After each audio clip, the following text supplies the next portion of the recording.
Halo cuy, balik lagi di Jadul nih. Di video kali ini Jadul bakal ngasih rekomendasi 5 HP bekas 1 jutaan dengan kamera terbaik berdasarkan penilaian Jadul ya. Kenapa harus HP bekas? Ya karena HP baru di harga 1 jutaan ini kameranya seringkali atau kebanyakan belum cukup mumpuni. Dengan beli HP bekas, kita bisa dapat HP mid-range atau flagship dengan kamera yang kualitasnya lebih bagus dan fitur kameranya juga lebih mendukung untuk fotografi ataupun videografi cuy. Disclaimer aja ya cuy, karena rekomendasi ini untuk fotografi atau videografi dan bukan untuk vlog atau selfie, jadi fokus utamanya lebih ke kamera belakangnya aja ya cuy. Tapi tentunya kamera depan juga tetap jadi pertimbangan. HP bekas yang direkomendasiin di video ini gak semuanya harus mantan flagship ya cuy. Kayak yang udah dibilang di awal video, HP mid-range pun kalau punya spesifikasi kamera dan fitur yang mumpuni bakalan Jadul rekomendasiin. Rekomendasi ini juga dibuat berdasarkan spesifikasi dan fitur di atas kertas ya cuy. Soalnya gak semua HP ini pernah saya cobain, dan karena software dari HP selalu diperbarui, ada kemungkinan kualitas dan fitur kamera HP-nya juga bakalan berubah nih cuy. Bisa jadi kualitasnya jadi lebih baik. Oh ya cuy, rekomendasi ini juga nggak terlalu memperhatikan sisi performa atau spesifikasi yang lain semacam ketersediaan NFC atau dual stereo speaker.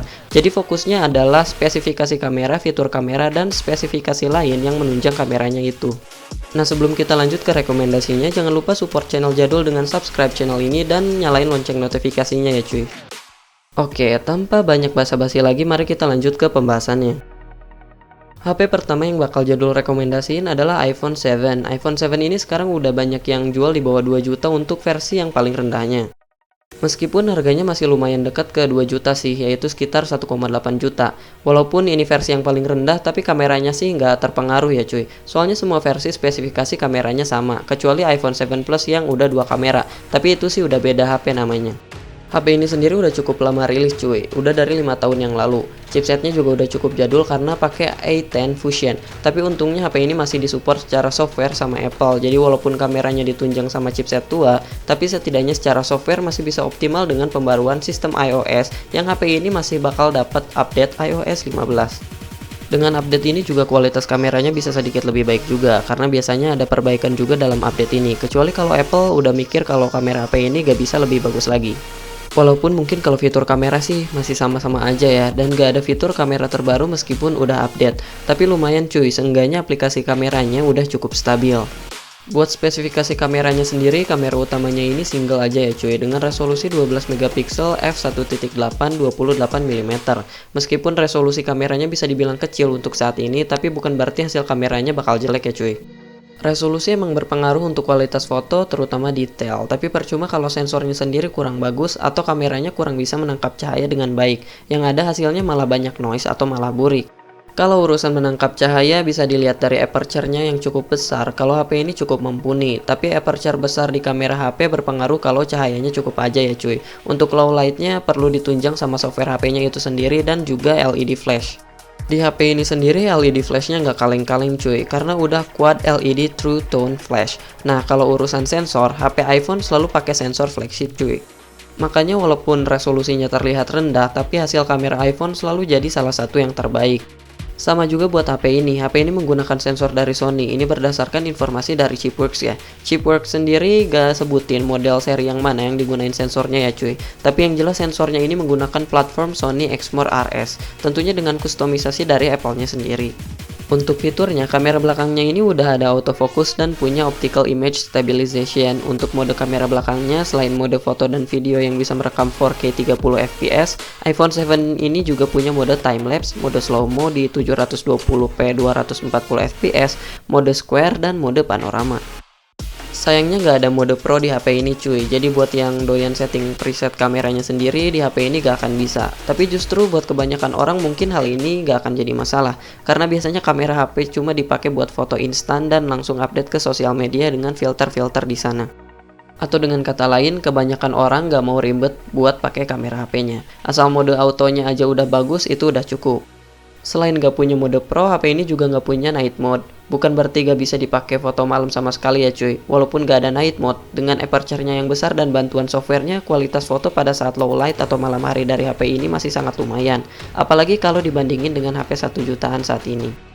Nah, kalau kamera depan dari HP ini resolusinya cuma 7 megapiksel dengan aperture f2.2 32mm. Lagi-lagi jangan dilihat dari resolusinya doang ya cuy. Meskipun tentu aja detailnya tidak akan sebagus kamera beresolusi besar. Untuk sensornya, kamera depannya ini juga sama-sama pakai sensor dari Sony berplatform Sony Exmor RS. Sayangnya kamera depannya ini gak ada LED flash, tapi digantikan dengan layar dari HP-nya itu sendiri yang akan menjadi putih dan mengeluarkan brightness tertinggi. Kamera depannya sendiri punya fitur face detection, HDR, dan panorama, dan juga bisa merekam sampai resolusi 1080p di 30 fps. Nah, sebenarnya selain fitur dan spesifikasi kameranya, yang membuat kamera HP ini menarik adalah kompatibilitasnya dengan sosial media. Jadi ketika merekam atau memfoto dengan aplikasi sosial media tanpa menggunakan aplikasi kamera bawaan terlebih dulu, hasilnya akan tetap bagus. Tapi buat yang pengen ngedit dulu fotonya, ada hal yang menarik lagi dari iPhone 7 ini cuy, yaitu bisa menyediakan format foto RAW, meskipun hanya pada aplikasi pihak ketiga. Nah, buat sedikit bayangan aja tentang kualitas kameranya, iPhone 7 ini dapat skor di XOMark 86. Skor ini cuma beda dikit dengan Samsung Galaxy A51 5G keluaran tahun lalu yang punya skor 87 atau A71 yang punya skor 88. Sekarang lanjut ke nomor 2, ada Google Pixel 2 XL. HP ini rilis di tahun 2017 dengan Snapdragon 835 dan merupakan versi paling tinggi dari seri Google Pixel 2. Sebenarnya spesifikasi kamera HP ini sama dengan Google Pixel 2 biasa dengan harga yang sedikit lebih murah, tapi karena harganya sama-sama udah di 1 jutaan, jadi lebih baik kalau rekomendasinya ke versi yang paling atas. Kalau bisa dapat spesifikasi selain kameranya yang lebih baik kan kenapa enggak ya cuy. Tapi buat yang mau hemat uang dikit, Google Pixel 2 juga kurang lebih akan sama bagusnya kok cuy.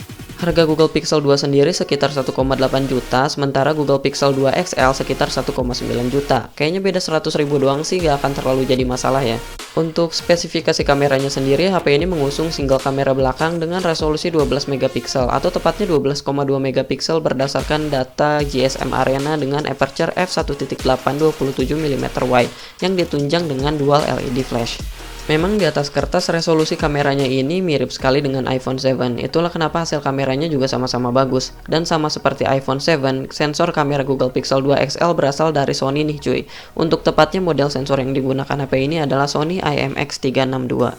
Nah, yang sama atau mirip lagi dengan iPhone 7 adalah mode kameranya.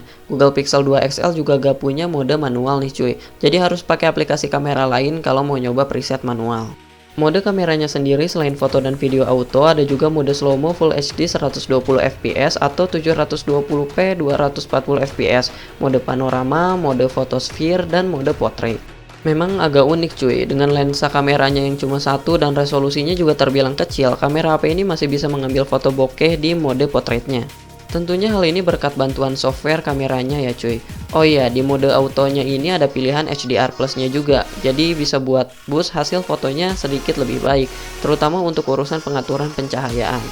Sama seperti HP-HP flagship kebanyakan juga, kameranya ini zero shutter lag kayak iPhone 7 tadi juga. Artinya untuk mengambil satu foto ke foto yang lain hampir gak perlu ada delay. Mode kamera HP ini juga dilengkapi dengan fitur-fitur seperti dual pixel PDIF, laser AF, OIS, dan gyro EIS untuk perekaman videonya.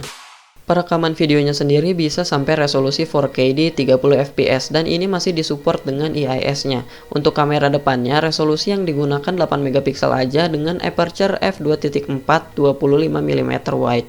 Kamera depannya ini gak ada OIS, EIS, ataupun face detection, tapi setidaknya HDR dan mode bokeh portraitnya masih ada di sini. Dan tenang aja, walaupun resolusinya kecil, tapi semua kameranya ini sangat kompatibel dengan sosial media, terutama Instagram. Sebuah hal yang jarang ditemui di HP-HP Android tentunya. Jadi buat yang gak mau ribet buat posting foto, tapi lebih suka atau terbiasa pakai Android, HP ini adalah HP terbaik yang bisa kalian miliki di harga segini. Nah, buat gambaran lagi seberapa bagus kamera HP ini, skor di XOMark dari kameranya ini adalah 99 cuy. Bisa dibilang skor ini sangat tinggi, termasuk buat HP-HP zaman sekarang, karena skornya setara dengan Xiaomi Mi 10T 5G yang baru keluar Oktober tahun lalu, dan cuma beda 1 poin dengan Oppo Reno 5G yang rilis Desember 2020. HP yang ketiga adalah HP flagship Huawei yang rilis pada 2017, yaitu Huawei P10. Untuk harganya, HP ini mirip dengan Google Pixel 2 nih cuy, yaitu sekitar 1,7 juta aja. Dengan harga segini, kita bisa dapat dua kamera belakang dengan resolusi 20 megapiksel, aperture f1.8 27 mm wide untuk kamera monokrom atau hitam putih, dan 12 megapiksel, aperture f2.2 28 mm wide untuk kamera RGB. Memang cukup unik ya cuy, kamera monokromnya punya resolusi yang sangat besar, bahkan lebih besar dari yang RGB. Tujuan kamera monokrom yang besar ini adalah untuk menangkap detail yang lebih baik dalam pengambilan foto ataupun videonya. Sementara kamera RGB lebih berfokus untuk menangkap warna dengan harapan warna yang ditangkap bisa lebih sesuai dengan objek aslinya. Jadi kalau kedua kamera ini dikombinasiin akan dihasilkan foto yang detail dengan warna yang pop up. Kamera ini didukung juga dengan fitur PDAF, Laser AF, HDR, LED Flash Dual Tone, dan OIS. Sayangnya belum ada gyro EIS di HP ini, tapi OIS-nya aja udah cukup mumpuni. Sama seperti pendahulunya, Huawei P10 ini juga berkolaborasi dengan produsen kamera ternama yaitu Leica cuy. Bukan cuma kamera belakangnya aja, kamera depan HP ini juga pakai lensa dari Leica nih cuy. Tepatnya lensa yang digunakan untuk kamera depan dan belakangnya ini adalah Leica Sumarit. Jadi ini adalah kolaborasi total untuk kameranya. Tapi HP ini bukan cuma berkolaborasi dengan Leica, tapi juga dengan GoPro untuk membuat aplikasi editor video bawaan di HP ini. Videonya sendiri di HP ini bisa direkam sampai resolusi 4K 30 fps ya cuy. Selain mode perekaman video dan foto auto, HP ini juga menyediakan mode Pro atau manual. Jadi kita bisa setting kameranya sesuai keinginan kita menyesuaikan keadaan atau mode foto yang mau dilakuin. Selain itu, ada juga mode monokrom untuk pengambilan gambar hitam putih, mode panorama, mode night shot, light painting, time-lapse, dan potret atau bokeh. Buat yang mungkin bingung, mode night shot itu sama dengan mode untuk boost cahaya saat low light, dan mode light painting adalah mode untuk teknik foto light painting atau melukis dengan cahaya ya cuy. Sebenarnya light painting ini juga bisa dilakuin di mode manualnya dengan mengatur shutter speed agar lebih lambat dan mengatur ISO untuk menyesuaikan keadaan. Shutter speed di HP ini bisa disetting sampai 32 second dan ISO-nya sampai 3200. Oh ya cuy, buat mode bokehnya, HP ini juga udah punya mode bokeh buat kamera depannya yang beresolusi 8 megapiksel dengan aperture f1.9. Kamera depannya ini memang punya aperture yang cukup besar untuk mengakomodir efek bokeh dan juga pengambilan gambar saat low light. Sayangnya dari berbagai review dikatakan kalau efek bokeh kamera depannya ini masih berantakan. Tapi gak terlalu masalah karena biasanya buat fotografi atau videografi sih pakai kamera belakang, dan kalau ambil foto atau video pakai kamera depan jarang juga orang yang pakai mode bokeh karena biasanya pengen backgroundnya kelihatan. Ditambah lagi HP ini juga menyediakan akses ke file gambar RAW yang diambil, jadi ya kekurangan di mode bokehnya ini bisa dibilang terbayarkan di bagian yang lain. Nah, sebagai perbandingan, skor di XOMark dari Huawei P10 adalah 87, artinya sedikit lebih baik dari iPhone 7 tadi ya cuy. Tapi Huawei P10 ini sebenarnya unggul di bagian jumlah kamera yang ada dua, ukuran sensor kameranya yang besar, dan mode foto pro-nya yang gak dipunyai sama iPhone 7. Jadi mungkin kalau kamera Huawei ini cuma ada satu, yang menang kualitas adalah iPhone 7 ya cuy. Dengan kata lain jangan ekspektasi terlalu jauh buat kameranya, karena kameranya memang bagus dan sangat mumpuni, tapi HP 2 kamera ini cuma setara iPhone 7 dengan satu kamera. HP yang selanjutnya adalah Asus Zenfone 5. HP ini adalah salah satu HP paling muda di list ini karena dirilis pada Mei 2018. Dan HP ini adalah HP dengan segmen yang paling beda sendiri karena HP ini awalnya adalah HP mid-range, bukan flagship kayak HP-HP lainnya cuy. Di awal rilis HP ini dijual dengan harga 4 juta untuk varian paling rendah. Saat ini harganya sekitar 1,6 jutaan. Memang gak turun banyak sih ya cuy untuk HP mid-range yang udah keluar dari 3 tahun lalu. Tapi biarpun mid-range, kualitas HP ini jangan diremehin, apalagi bagian kameranya. Dengan membawa slogan We Love Photo, HP ini memang membawa penggunanya jadi mencintai fotografi. Mungkin itu sih cuy yang bikin harganya masih lumayan bertahan.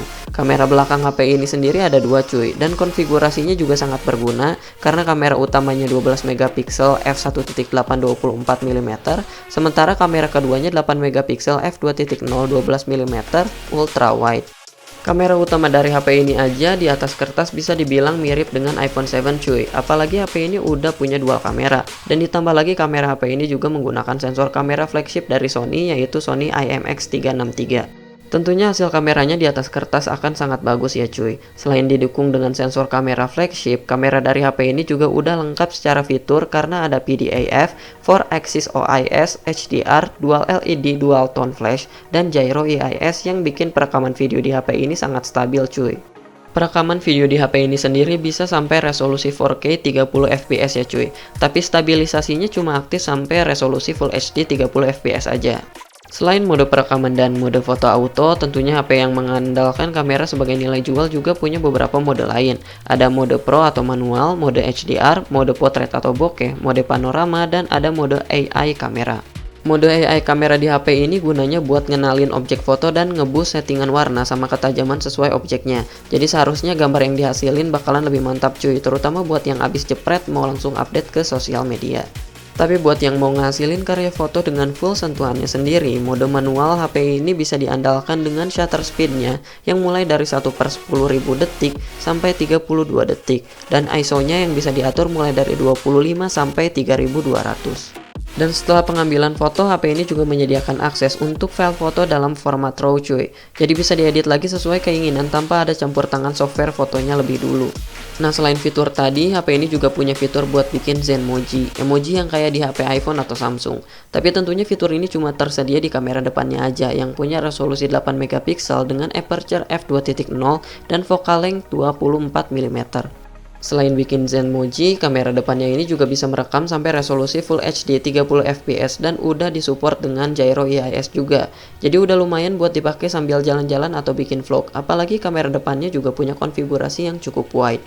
Buat skor di XOMark-nya, HP ini dapetin skor 90, artinya kameranya lebih bagus dari iPhone 7 ya cuy, dan setara sama Google Pixel yang pertama.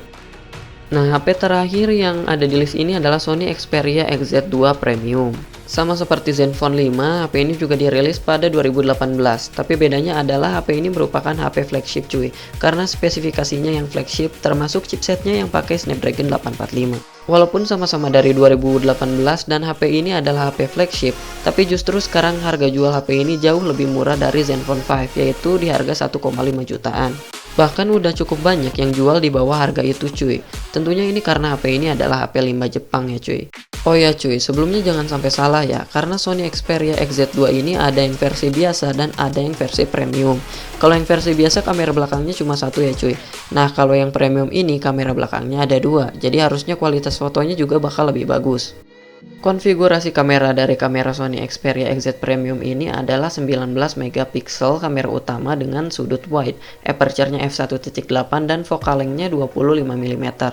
Sementara buat kamera keduanya beresolusi 12 megapiksel dengan aperture f1.6 dan berperan sebagai kamera monokrom. Kalau dilihat aperture kedua kamera HP ini besar, terutama untuk kamera monokromnya. Tentunya ini tujuannya supaya bisa menangkap gambar lebih detail ya cuy. Karena kalau cahaya yang masuk ke kameranya cukup, kemungkinan noise berkurang dan detail foto bakalan lebih bagus didapat. Kameranya ini juga udah ditunjang dengan fitur sensor super flagship dari Sony, yaitu Sony IMX200, dan didukung juga dengan berbagai fitur seperti predictive PDAF, laser AF, HDR, dan 5-axis gyro EIS. Sayangnya flash dari HP ini cuma ada satu dan tentunya masih single tone aja ya cuy. Tapi harusnya nggak masalah karena biasanya kalau foto pakai flash itu hasilnya malah kurang bagus. Apalagi ISO kameranya bisa sampai 51.200, jadi harusnya urusan cahaya nggak akan terlalu jadi masalah buat kameranya. Selain itu, kamera HP ini juga dilengkapi dengan Sony Aube Fusion Image Signal Processor. Kalau dari modenya sendiri, HP ini sangat sederhana karena cuma ada mode auto, manual, HDR, monokrom, panorama, dan slow-mo video. Memang HP-HP Sony ini untuk urusan kameranya lebih ditujukan buat tech and photography enthusiast dan juga orang-orang yang udah cukup pro dalam menggunakan kamera. Bahkan HP ini terasa sedikit seperti pocket kamera cuy, soalnya punya tombol shutter fisik khusus kamera di HP-nya. Tentunya karena ditujukan untuk yang hobi mobile fotografi, HP ini juga menyediakan file fotonya dalam bentuk format RAW. Untuk perekaman video, HP ini bisa merekam sampai resolusi 4K 30 fps, tapi 5-axis gyro EIS-nya cuma aktif sampai resolusi Full HD 60 fps dan akan lebih optimal di 30 fps. Selain perekaman biasa, HP ini juga bisa merekam video slow motion di resolusi Full HD 960 fps. HP ini adalah HP terbaik buat yang mau rekam video slow motion karena memberikan resolusi dan frame rate paling tinggi untuk perekamannya. Kalau untuk kamera depannya, HP ini lumayan bagus aja karena punya resolusi kamera depan 13 megapiksel beraperture f2.0 dan focal length 22 mm. Bisa merekam sampai resolusi Full HD 30 fps dan masih dilengkapi juga dengan 5-axis gyro EIS-nya. Sayangnya HP ini gak dites di XOMark cuy, jadi gak bisa dibandingin secara lebih jelas dengan HP lain. Tapi ngelihat spesifikasi, fitur, dan mode kameranya, kemungkinan HP ini ada sedikit di bawah Huawei P10. Nah itulah cuy kelima HP di harga 1 jutaan yang Jadul rekomendasiin di 2021 ini untuk foto atau videografi. Kalau boleh pilih satu untuk kameranya ini, tentu aja Google Pixel 2 XL jadi pilihan karena skor di XOMark-nya paling tinggi cuy, jauh dibandingin sama yang lain. Walaupun HP ini pakai chipset Snapdragon 835 yang udah usang, tapi buat foto, video, dan sosial media doang mah jelas masih sangat mumpuni ya cuy. Dan meskipun gak ada mode manual bawaan, tapi ini bisa diakalin dengan download software foto pihak ketiga. Kalau menurut kalian gimana? Coba tulisin pendapat kalian di kolom komen ya cuy. Oh ya cuy, di video ini memang gak bahas resmi atau enggak karena memang gak terlalu berpengaruh ya kalau cuma lihat aspek kameranya aja. Tapi tenang, soalnya HP-HP tadi yang dijual di harga 1 jutaan ini semuanya udah dijual dengan jaringan yang aman walaupun enggak masuk resmi. Oke, jadi sekian aja video kali ini. Jangan lupa like jika video ini dirasa bermanfaat. Jangan lupa juga buat subscribe untuk support channel ini. Thank you for watching and see you in another video.